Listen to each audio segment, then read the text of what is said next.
इस कहानी के शुरू में हम देखते हैं एक केमिस्ट जिनका नाम विल है। वो अपनी लैब में एक चिंपैंजी पर एक दवा टेस्ट कर रहे होते हैं ताकि वो अल्जाइमर नाम की एक बीमारी का इलाज करने में कामयाब हो सके। विल के डैड भी इस बीमारी में मुब्तला होते हैं। दरअसल ये बीमारी दिमाग से रिलेटेड होती है जिसमें इंसान का दिमाग बहुत ही कमजोर हो जाता है। विल जो दवा बनाते हैं उसका नाम ELS-112 है। एक चिंपैंजी पर ये दवा टेस्ट की जाती है जिससे उसकी सोचने की सलाहियत बहुत ज्यादा बढ़ जाती है। अब हम देखते हैं कि विल बोर्ड के मेंबर्स को इस दवा के रिजल्ट के बारे में बताते हैं ताकि उसे इंसानों पर टेस्ट किया जाए। हम देखते हैं कि जिस चिंपैंजी पर वो टेस्ट की गई होती है वो आउट ऑफ कंट्रोल हो जाता है और पूरे ऑफिस में भागना शुरू कर देता है और उस जगह पर पहुंच जाता है जहां पर बोर्ड मेंबर्स की मीटिंग चल रही होती है। इतने में एक सिक्योरिटी वाला आता है और उस चिंपैंजी को, उस एप को मार देता है। अब बोर्ड ये फैसला करते हैं कि इस प्रोजेक्ट को टर्मिनेट कर दिया जाए। विल का असिस्टेंट उसे बताता है कि जिस चिंपैंजी को ये दवा दी गई थी वो प्रेग्नेंट थी और अब उसका एक बच्चा भी हुआ है। वो बताता है कि दवा का असर इस बच्चे पर भी हो सकता है, तो अगर तुम चाहती हो कि उसे ना मारा जाए तो तुम उसे अपने साथ यहाँ से ले जाओ। विल उस चिंपैंजी बच्चे का नाम सीजर रखता है और उसे अपने साथ घर ले जाता है और हम देखते हैं कि वो चिंपैंजी एक बहुत ही ज़हीन जानवर बन चुका है। वो गेम खेल सकता है, पिक्चर ड्रॉ कर सकता है और यहाँ तक कि विल के साथ कम्युनिकेशन भी कर सकता है। उधर हम देखते हैं कि विल के फादर की तबीयत बिगड़ रही होती है और उनकी नर्स भी उन्हें छोड़ चुकी होती है। विल अपनी लैब में जाता है और ELS-112 अपने साथ ले आता है और घर वापिस आकर अपने डैड को भी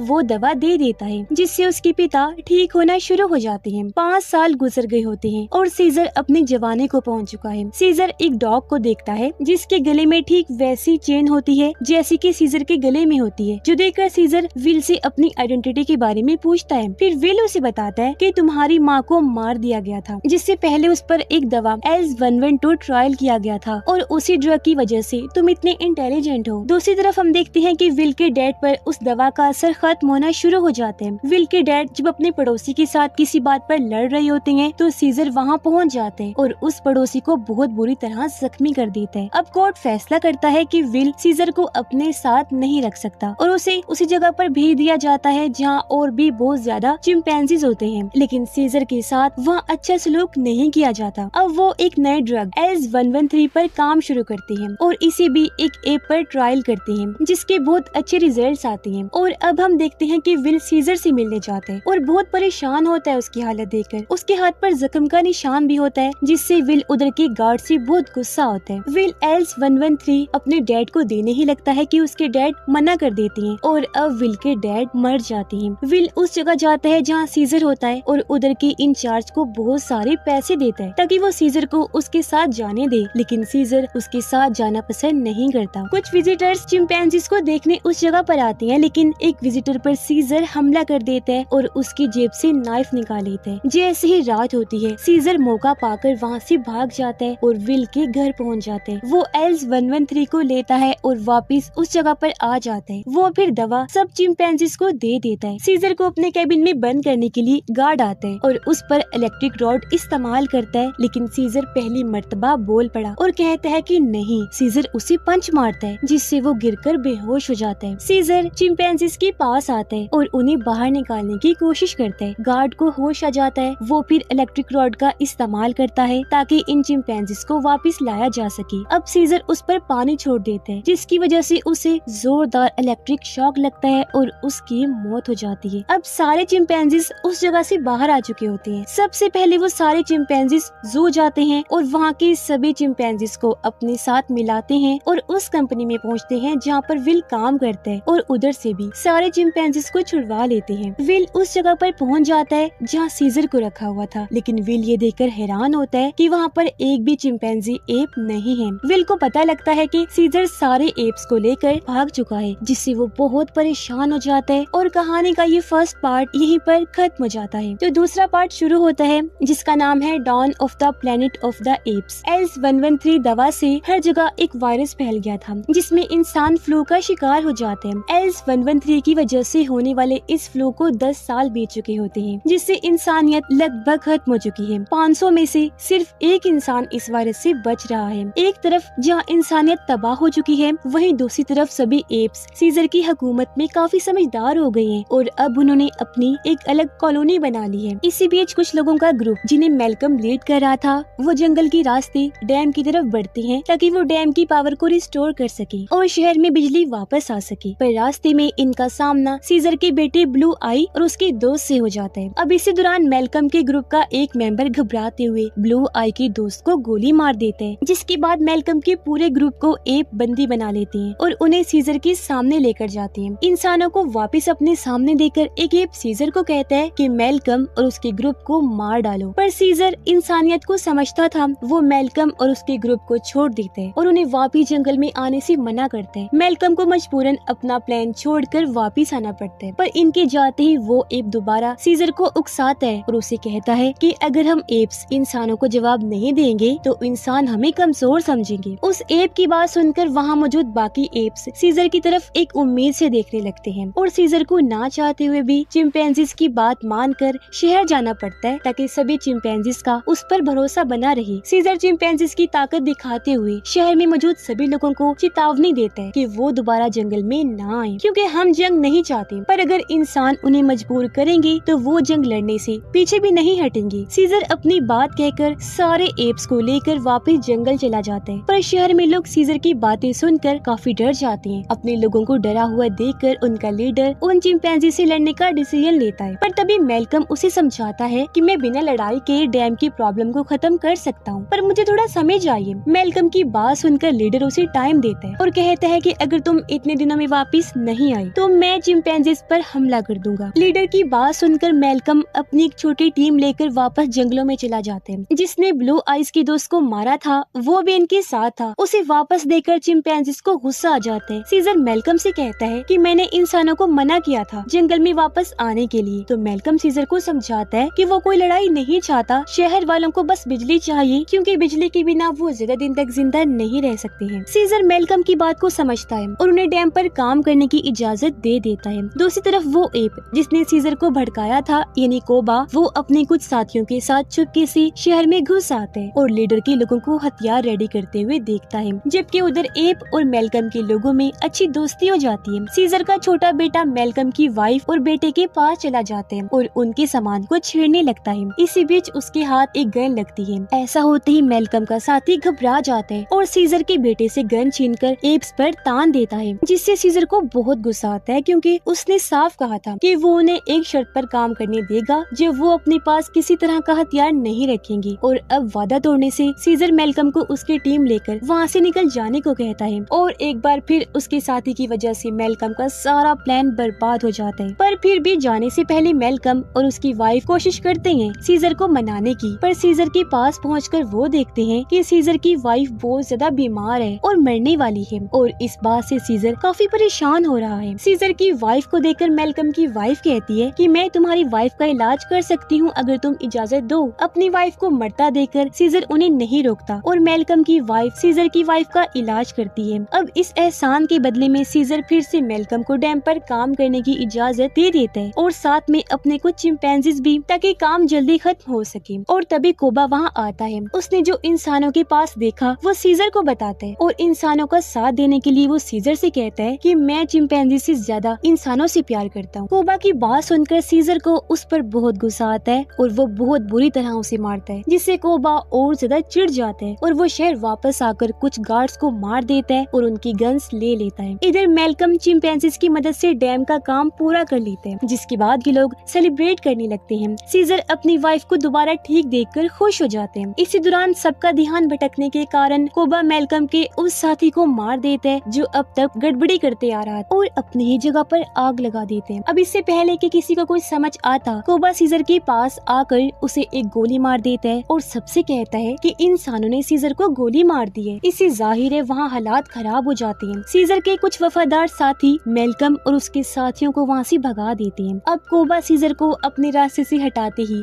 सारे बंदरों का लीडर बन जाते हैं और तुरंत सबको लेकर शहर में आकर हमला कर देते हैं और सारे इंसानों को बंदी बना लेते हैं। उधर मेलकम और उसके लोगों को जंगल में सीजर जख्मी हालत में मिलता है। वो तुरंत उसे उठाकर अपने साथ ले जाते हैं। दूसरी तरफ कोबा ब्लू आई के दोस्त से इंसानों को मारने को कहते हैं, तो वो मना कर देते हैं और कहते हैं कि सीजर ने हमें किसी की जान लेना नहीं सिखाया। उसकी बात सुनकर कोबा गुस्से में आ जाता है और उसे सबके सामने मार देता है और जितने भी सीजर की वफादार रहते हैं सबको बंदी बना लेते हैं। इधर मेलकम सीजर के कहने पर उसे उसके पुराने घर में लेकर जाता है, जहाँ जहाँ विल ने उसकी परवरिश की थी। सीजर को वहाँ पहुँचाने के बाद मेलकम को उसके इलाज के लिए दवा लेने वापस शहर जाना पड़ता है और इसी बीच मेलकम का सामना सीजर के बेटे ब्लू आई से होता है। उसे देखकर मेलकम उसे अपने साथ ले आता है और उसे सीजर से मिलवाते हैं। सीजर ब्लू आई को बताता है कि वो कोबा था जिसने मुझे गोली मारी और उदास होकर कहता है कि बंदर भी इंसानों की तरह धोखा देती हैं और चालें चलते हैं। ब्लू आई सीजर को बताता है कि कोबा ने आपके जाने के बाद सबको अपने साथ कर लिया है और आपकी सारी वफादारों को बंदी बना लिया है। सीजर ब्लू आई से वापस शहर जाकर सभी चिंपैंजीज और इंसानों को आजाद करने को कहता है और इसके बाद मेलकम सीजर और बाकी चिंपैंजीज को टावर में चुपके से अंदर ले जाते हैं, जिसके बाद सीजर कोबा से लड़ने के लिए निकल जाते हैं। इधर नीचे मेलकम की मुलाकात लीडर से होती है जो कोबा के हमले के समय नीचे आकर छुप गया था। लीडर मेलकम को बताता है कि मैंने आर्मी बेस की मदद बुलवा ली है और वो कभी भी आकर चिंपैंजीज पर हमला कर सकते हैं। उसकी बात सुनकर मेलकम को रियलाइज होता है कि मैंने आने में बहुत देर कर दी है। इधर सीजर टावर पर चढ़कर कोबा से लड़ता है और दोनों में घमासान लड़ाई होती है। कोबा बेकाबू होकर गन से कुछ चिंपैंजीज को मार देता है, जो देखकर सीजर को कोबा पर बहुत गुस्सा आता है और ना चाहते हुए भी उसे कोबा को जान से मारना पड़ता है, क्योंकि सीजर का रूल था कि चिंपैंजी कभी भी दूसरे चिंपैंजीज को नहीं मार सकते और कोबा ने इस रूल को बहुत बार तोड़ा था। वापस से चिंपैंजीज का लीडर बनने के बाद सीजर मेलकम से जाने को कहते हैं। मेलकम सीजर को समझाता है कि इंसान कभी भी वार कर सकते हैं, तो सीजर कहता है कि मुझे ये बात अच्छे से पता है और कोबा ने इंसानों के साथ जो किया है इंसान उसके लिए उन्हें कभी भी माफ नहीं करेंगे और चिंपैंजीज की हिफाजत के लिए मुझे ना चाहते हुए भी अब जंग में शामिल होना पड़ेगा। सीजर मेलकम से अपनी फैमिली लेकर वहाँ से चले जाने को कहते हैं और उसके बाद अपने सारे चिंपैंजीज के सामने खड़ा हो जाता है जो आने वाली जंग के लिए उसके भरोसे रहते हैं, उसे उम्मीद भरी नजरों से देखते हैं। और इसी के साथ ये सेकंड पार्ट भी इधर ही खत्म हो जाता है। इस मूवी का third part in war of the Planet of the apps शुरू होता है और हम देखते हैं कि कोबा ने इंसानों के खिलाफ जिस जंग की शुरुआत की थी इसे 2 साल हो चुके हैं और अब चिंपैंजीज को जंग के लिए हमेशा तैयार रहना पड़ता है और आज भी ये मुसीबत उनकी तरफ बढ़ रही है। यूएस मिलिट्री की एक टुकड़ी चिंपैंजीज पर हमला करने को बिल्कुल तैयार है, आगे बढ़ रही है और चिंपैंजीज की बदकिस्मती ये है कि उनके कुछ चिंपैंजीज साथी यूएस के साथ मिले हुए हैं और अपने ही लोगों को धोखा दे रहे हैं। जंगल में आगे बढ़ने पर कर्नल के कुछ साथियों को चिंपैंजीज की एक छोटी टुकड़ी मिलती है। कर्नल के सिपाही तुरंत उन पर हमला कर देते हैं और इस हमले में वहाँ मौजूद बहुत सारे चिंपैंजीज मारे जाते हैं। अब जब सिपाहियों को ये लगता है कि हम जंग जीत रहे हैं तो तभी यहाँ सीजर अपनी फौज के साथ आ जाते हैं और सभी सिपाहियों पर हमला कर देते हैं। बहुत सारे सिपाहियों को मौत के घाट उतार देते हैं। कुछ लोग बच जाते हैं जिन्हें सीजर बंदी बना लेते हैं। उनमें एक बंदर भी था जिसका नाम रेड था जो उन सिपाहियों का साथ दे रहा था। सीजर रेड को देखकर समझ जाता है कि वो कोबा का साथी है और उसके मरने के बाद वो एप से बदला लेने के लिए इंसानों का साथ दे रहा है। सीजर रेड के अलावा कर्नल की बाकी लोगों को छोड़ देते हैं ताकि कर्नल समझ सके कि चिंपैंजीज जंग नहीं चाहते। उसके बाद जब वो रेड से बात करता है तो रेड सबको कर्नल के बारे में बताते हैं कि वो कितना बुरा और कमीना इंसान है और वो चिंपैंजीज के साथ क्या करने वाला है। रेड की बातों को सुनकर सभी बंदर डर जाते हैं। तब सीजर एक गोरिल्ला को रेड को वहाँ से ले जाने के लिए कहते हैं, पर रेड गोरिल्ला का सर फोड़कर वहाँ से भाग जाते हैं। कुछ देर बाद सीजर का बड़ा बेटा ब्लू आई और उसका भाई लंबे सफर से वापस आते हैं। सीजर ने उन्हें चिंपैंजीज के लिए एक नई जगह ढूंढने के लिए भेजा था जहाँ वो शांति से रह सके। ब्लू आई उन्हें बताता है कि हमने रेगिस्तान के पास एक ऐसी जगह ढूंढ ली है जहाँ एप्स आराम से रह सकते हैं। ब्लू आई की बात सुनकर सीजर सबसे कहता है कि रास्ता बहुत लंबा होने वाला है, इसीलिए वो थोड़ी देर तक पूरी तैयारी से वहाँ से निकलेंगे। पर उसी रात कर्नल अपनी टीम के साथ अचानक इस जगह पर हमला कर देते हैं। वो ब्लू आई को सीजर समझकर उसे उसकी माँ के साथ मार देते हैं, यानी पल भर में सीजर की पूरी दुनिया तबाह हो जाती है। इसके बाद सीजर अपने लोगों को बचाने के लिए बिना किसी तैयारी के ही इस जगह से निकल जाते हैं। रास्ते में वो ब्लू आई की बीवी को अपने छोटे बेटे का जिम्मा देकर जंग के लिए निकल जाता है ताकि वो कर्नल से बदला ले सके और साथ सीजर का बेटा और सीजर का दोस्त भी जाते हैं। रास्ते में उन्हें एक गांव मिलता है जो पूरी तरह से खाली होता है, पर इस जगह पर उन्हें एक लड़की मिलती है जिसका नाम नोवा होता है जो बोल नहीं सकती थी। उस लड़की को अपने दोस्त के कहने पर सीजर अपने साथ कर लेता है क्योंकि सीजर का दोस्त इस लड़की को ऐसे मरते हुए नहीं देख सकता था। ये लोग जब आर्मी बेस पर आए तो इन्हें यहाँ अपना साथी गोरिल्ला मिलता है जिसने भी गद्दारी की थी और वो आर्मी के साथ मिल गया था। सीजर उससे कर्नल के बारे में पूछते हैं तो गोरिल्ला उसे बताता है कि कर्नल यहाँ से कब का निकल चुका है और इतना कहकर वो मदद के लिए चिल्लाने की कोशिश करते हैं, मगर सीजर गोरिल्ला को जान से मार देते हैं। सीजर और उसके दोस्तों को पता लगता है कि कर्नल ने कुछ सिपाहियों को गोली मारकर उनकी जान ले ली है। सीजर को समझ नहीं लगती कि कर्नल ने अपने ही लोगों को क्यों मार दिया। कुछ दूर जाने पर इन्हें कोई मिलता है जो इनका घोड़ा लेकर भाग जाते हैं और पीछा करने पर उन्हें पता लगता है कि वो भी एक बंदर है। वो बंदर इन्हें बताता है कि मुझे कर्नल की बेस का पता है, जिसके बाद वो सीजर और उसके दोस्तों को कर्नल की बेस तक लीड करता है। इसी रात सीजर देखता है कि कर्नल के कुछ लोग किसी को बंदी बनाकर लाए हैं और उसे ठंड में बांधकर मरने के लिए छोड़कर चले गए हैं। सीजर उसके पास जाता है तो उसे पता लगता है कि वो और कोई नहीं बल्कि उसके ही ग्रुप का एक चिंपैंजी है। अब सीजर जब कर्नल के कैंप की तरफ देखता है तो उसे पता लगता है कि कर्नल ने सीजर के पूरे ग्रुप को भी बंदी बना के रखा हुआ है। तभी सीजर पर पीछे से हमला होता है और वो बेहोश हो जाते हैं। जब उसकी आंख खुलती है तो वो अपने आप को भी अपने ही लोगों के साथ पिंजरे में बंद पाता है। सीजर ब्लू आई की वाइफ से पूछता है कि मेरे जाने के बाद पूरे ग्रुप के साथ क्या हुआ था। तब ब्लू आई की वाइफ उसे बताती है कि उन पर अचानक हमला हुआ था और अब सभी को बंदी बनाकर उनसे काम करवाया जा रहा है और ना उन्हें खाना दिया जाता है और ना ही पानी। इन लोगों की ऐसी हालत देखकर सीजर को कर्नल पर बहुत गुस्सा आता है और जब काम करते वक्त सीजर के सामने एक एप को मारा जाता है तो सीजर काम करना छोड़ देते हैं और उसे देखकर बाकी चिंपैंजीज भी काम करना छोड़ देते हैं। ये देखकर कर्नल शॉक्ड हो जाते हैं। वो सीजर और उसके लोगों को वापस काम करने को कहते हैं। सीजर कर्नल से कहते हैं कि अब वो तभी काम करेगा जब उन्हें खाना और पानी दिया जाए। सीजर को ऐसे देखकर कर्नल गुस्से में आ जाते हैं और सीजर को मारने वाला होता है, जिसे देखकर बाकी लोग अपने लीडर को बचाने के लिए वापस काम पर लग जाते हैं। सारे एप्स को काम पर लगा देखकर कर्नल फिलहाल सीजर को छोड़ देते हैं, पर सीजर की ऐसा करने पर कर्नल उसे बहुत मारता है और सबके सामने उसे लकड़ी के साथ बांध देता है ताकि कोई और चिंपैंजी ऐसा करने का सोचे भी ना। लेकिन कर्नल सीजर के कहने पर सभी एप्स को खाना और पानी देते हैं और सीजर को अपने कैबिन में बुलाता है। सीजर कर्नल को देखकर उसे कहता है कि मुझे पता है तुम चिंपैंजी से दीवार क्यों बनवा रही हो, क्योंकि तुम पर जल्दी हमला होने वाला है और वो हमला तुम्हारे ही लोग करने वाले हैं। कर्नल कहता है कि हाँ ये सच है, क्योंकि मेरे लोगों को मेरा किया हुआ काम पसंद नहीं आता, क्योंकि मैंने उस फ्लू का इलाज करवाते सभी लोगों को मार दिया था ताकि ये वायरस और ज्यादा ना फैले। यहाँ तक कि मैंने अपने छोटे बेटे को भी मार दिया था, जिसका मुझे काफी अफसोस है। कर्नल की हैवानियत देखकर सीजर खुद को रोक नहीं पाता और उस पर हमला कर देते हैं, जिसके बाद सीजर को वापस उसी जगह बांध दिया जाता है। दूसरी तरफ वो नया एप सीजर के दोनों साथियों को बताता है कि मुझे एक टनल के बारे में पता है जो सीधा चिंपैंजीज के कमरे में खुलती है और वो टनल मैंने तब देखी थी जब वहाँ फ्लू से इन्फेक्टेड लोगों का इलाज होता था। उसकी बात सुनकर वो और सीजर के दोनों साथी टनल का रास्ता बनाने लगते हैं। इधर कर्नल सीजर को खुलवा कर एक अलग पिंजरे में फेंक देते हैं। सीजर के ये हालत देखकर नोवा सीधा कैंप में पहुंच जाती है और सीजर को बाकी एप से लेकर खाना देती है और उसे पानी पिलाती है। तभी सिपाहियों को पता लग जाता है कि कोई चुपके से कैंप के अंदर घुस आया है, इसीलिए वो पूरे कैंप की तलाशी लेने लगते हैं। नोवा को बचाने के लिए सीजर का बेटा भी कैंप के अंदर घुस जाते हैं और पकड़े जाने से पहले ही सीजर को टनल के बारे में बताते हैं। अगली सुबह कर्नल को सीजर के पिंजरे के बाहर नोवा की डॉल मिलती है। कर्नल उस डॉल को उठा लेता है। रात को सीजर और उसका बेटा मिलकर टनल के रास्ते से सब लोगों को निकाल देते हैं, पर सीजर वहीं रुक जाते हैं और कर्नल से बदला लेने के लिए उसके कैबिन में जाते हैं। वहाँ जाकर वो देखता है कि कर्नल नोवा की डॉल की वजह से उस फ्लू से इन्फेक्टेड हो गया है। सीजर कर्नल को उसकी गन देता है ताकि वो खुद को गोली मार सके। तभी यूएस मिलिट्री कर्नल के कैंप पर अटैक कर देती है और अचानक वहाँ लड़ाई शुरू हो जाती है। इसी दौरान एक सिपाही चिंपैंजीज को भागते हुए देख लेते हैं और उन पर गोलियां चलाने लगता है। ये देखकर रेड भी बहुत गुस्सा हो जाता है क्योंकि उसकी दुश्मनी सिर्फ सीजर से होती है। अब एक सिपाही पीछे से आकर सीजर को मारकर जख्मी कर देते हैं, जिससे रेड का दिल पिघल जाते हैं और रेड बिना टाइम गवाए उस सिपाही को बॉम्ब से उड़ा देते हैं। लेकिन ये देखकर रेड के पास वाला सिपाही शूट करके रेड को भी मार देते हैं। सीजर को ये सब कुछ समझ आने लगती है और वो कैंप पर हमला कर देते हैं और इसी तरह कर्नल और उसका पूरा कैंप उसके समेत ही तबाह हो जाते हैं, जबकि सीजर की सारी चिंपैंजीज वापस अपने शहर आ जाते हैं। और इसी के साथ ये थर्ड पार्ट इधर ही खत्म हो जाता है। इस मूवी का चौथा और लास्ट पार्ट शुरू होता है जिसका नाम है kingdom of the Planet of the apps. कहानी की शुरुआत में हमें दिखाया जाता है कि जब आर्मी कैंप तबाह हुआ था तब एप्स के लीडर सीजर की भी मृत्यु हो गई थी। अब इस घटना के कुछ सालों के बाद हम 3 बंदरों को 3 एप्स को पहाड़ों के ऊपर चढ़ाई करते हुए देखते हैं। दरअसल ये तीनों यहाँ से बाज के अंडे चुराने के लिए आए थे। इन लोगों को अंडे तो मिल जाते हैं, लेकिन बीच रास्ते में जब ये घर वापस जा रहे थे इनमें से एक बंदर जिसका नाम नोवा था उसको एक आवाज सुनाई देती है, जिसके कारण ये काफी डर जाते हैं और अपने घोड़ों को लेकर सीधा अपने घर को आ जाती हैं, जहाँ पर ये अपने अपने अंडे अपनी अपनी फैमिलीज वालों को दिखाते हैं। अब उसी रात जब नोवा टहल रहा था तो तभी वहाँ पर एक इंसानी लड़की आती है जो उसके ऊपर हमला करके उसका अंडा तोड़कर वहाँ से भाग जाती है। नोवा अपने दोस्तों को इस बारे में बताते हैं और वो नया अंडा लेने के लिए वहाँ से पहाड़ों की तरफ निकल पड़ता है, लेकिन बीच रास्ते में उसको एक घायल एप मिलता है जो उसको कहता है कि यहाँ से भाग जाओ। दरअसल उसके पीछे बहुत बड़ी सेना पड़ी होती है जो उसको मारने के लिए आ रही थी। नोवा उनसे डरकर साइड में छुप जाते हैं और यहाँ पर हमें पता चलता है कि ये सेना उस लड़की को ढूंढ रही है जिसने नोवा के ऊपर हमला किया था।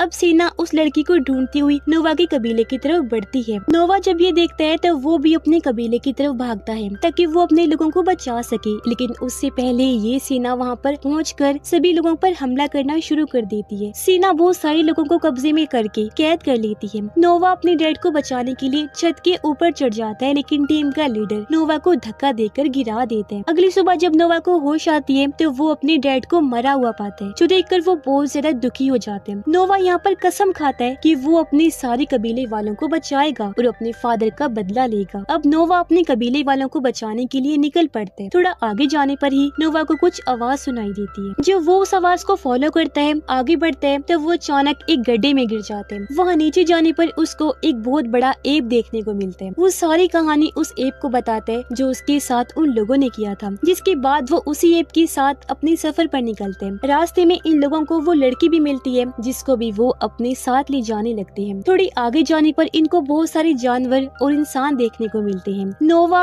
अपने घोड़े पर बैठकर वहाँ से जाने लगता है, लेकिन उसी समय इन लोगों के ऊपर कुछ सेना वाले लोग आकर हमला कर देते हैं। यहाँ पर जो लोग थे उनको सेना वाले मार रहे थे और बहुत सारे लोगों को वो बंदी भी बना रहे थे। इसी बीच वो लड़की भी अपनी जान बचाकर वहाँ से भाग रही थी, लेकिन उसके पीछे कबीले का लीडर कुछ लोगों को लेकर पड़ जाते हैं। अब वो लड़की छुपकर वहाँ से भाग रही होती है, लेकिन पीछे से नोवा भी उसको बचाने के लिए आता है। जब नोवा को वो लड़की देखती है तब उसका नाम लेकर चिल्लाती है। इस कारण नोवा उसकी तरफ बढ़ने लगता है, लेकिन टीम का लीडर भी उसको मारने के लिए बढ़ रहा होता है, लेकिन बड़े स्टाइल से नोवा उसको अपने साथ बचाकर वहाँ से ले जाते हैं। लड़की बताती है कि मेरा नाम मई है और उसको ये भी पता है कि नोवा की फैमिली कहाँ है। इसके बाद ये तीनों नोवा की फैमिली को बचाने के लिए चलने लगे। जब ये लोग एक ब्रिज के ऊपर पहुँचते हैं तब इन लोगों के पीछे से कुछ बंदर आकर इनको घेर लेते हैं और टीम लीडर भी आगे से आकर नोवा के ऊपर हमला कर देते हैं। ये उसी सेना के लोग थे जिन्होंने कुछ समय पहले सब लोगों पर हमला कर दिया। इसी दौरान लड़की पानी में गिरकर डूबने लगती है, लेकिन वो बूढ़ा बंदर उस लड़की को बचाने की कोशिश करने लगता है। वो लड़की को तो बचा लेता है, लेकिन अब जो टीम लीडर होता है रस्सी को काट कर उसको समंदर में फेंक देते हैं। इसके बाद इन दोनों को बंदी बनाकर ले जाते हैं। इन लोगों को बंदी बनाकर वो लोग अपने कबीले में ले जाते हैं। जब इन लोगों को कबीले में लाया जाता है, ये देखते हैं कि यहाँ पर बहुत सारे बंदरों को बंदी बना के रखा हुआ है और जो लीडर है वो अपने आप को टीम का मुखिया कहते हैं। अब ये लोग जो लैब का दरवाजा था उसको ओपन करने की कोशिश कर रही थी। जब ये लोग ऐसा करने के लिए जोर लगाते हैं तब इनकी जंजीरें टूट जाती हैं और ये फिर से फेल हो जाती हैं। इसके अगले सीन में इन एप्स का जो हेड था वो अपने पास उस लड़की और नोवा को लेकर आते हैं। वो यहाँ पर लड़की से दरवाजे को खोलने के लिए पूछते हैं, लेकिन वो उसको कुछ भी बताने से मना करती है। अब वो नोवा को साइड में ले जाकर उसको कहता है कि हमें इंसानों से खतरा है, इसलिए हमें दरवाजे को खोलकर अंदर जाना होगा और वहाँ रखे सभी हथियारों को अपने कब्जे में लेना होगा ताकि हम अपनी अलग से एक बड़ी ताकतवर सेना बना सके। इसके बाद नोवा उसकी बातें सुनकर अपने दोस्तों के पास जाते हैं। वो अपने दोस्तों को सब कुछ बताता है और इसी दौरान वो लड़की भी यहाँ पर आ जाती है। वो लड़की बताती है कि हमें इस दरवाजे को खोलकर अंदर जाना होगा, उसके बाद मैं सब कुछ नॉर्मल कर दूंगी। लेकिन नोवा को यहाँ पर मई पर विश्वास नहीं था, लेकिन नोवा को पता था कि मेरे पास और कोई रास्ता नहीं है, इसलिए वो मई पर विश्वास कर लेते हैं। अब ये तीनों यहाँ से निकलने का प्लान बनाने लगते हैं, क्योंकि यहाँ पर नोवा की मूवी की स्टार्ट वाली साथी भी उसके साथ थे। अब यहाँ पर ये सारे लोग बहुत सारा बारूद इकट्ठा करते हैं और इस बारूद को गेट के बाहर लगा देते हैं। पर यहाँ इन लोगों को ऐसा करते हुए उन एप्स का एक साइंटिस्ट देख लेते हैं जो इनकी तरफ बढ़ता है और इनको वार्न करता है कि ऐसा मत करो, लेकिन मई मौका पाकर उसको मार डालती है। उसको मारने के बाद ये लोग अंदर जाने का प्लान शुरू करते हैं। मई इन लोगों को छत के रास्ते से अंदर लेकर चली जाती है। अंदर जाने पर ये वहाँ अजीबोगरीब चीजें देखती हैं। वो ये भी देखते हैं कि पहले हम लोगों को इंसानों ने कैद करके रखा हुआ था। ये भी रिवील होता है कि इन लोगों को ऐसा बनाने के लिए एक साइंटिस्ट ने एक ट्रेनिंग दी थी। उसने एक दवा बनाई थी जो इंसानों का दिमाग तेज करने के लिए थी,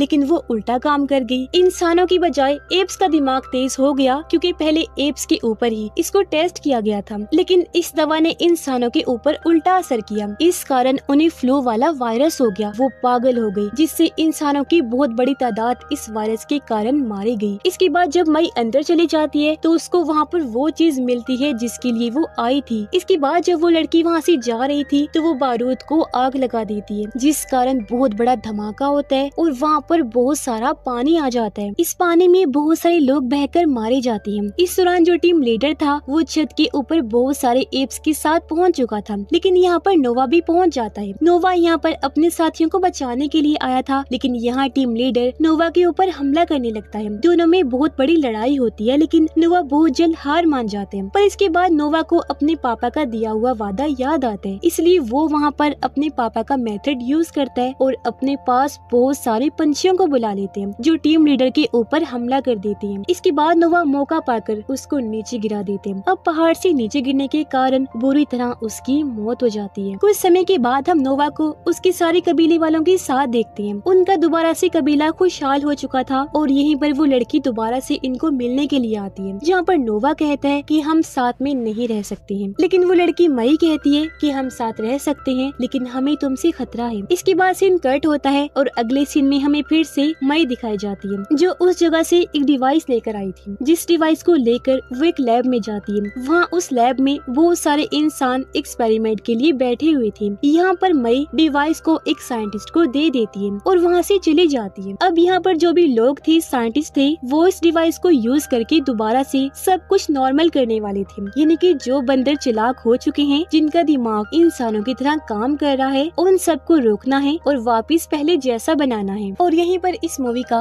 लास्ट पार्ट भी खत्म हो जाता है। उम्मीद करते हैं कि हर पार्ट की स्टोरी आपको पसंद आई होगी। बाकी अब क्या साइंटिस्ट अपने मिशन में कामयाब हो पाएंगे, इस बारे में अपनी राय का इजहार कमेंट बॉक्स में जरूर कीजिएगा।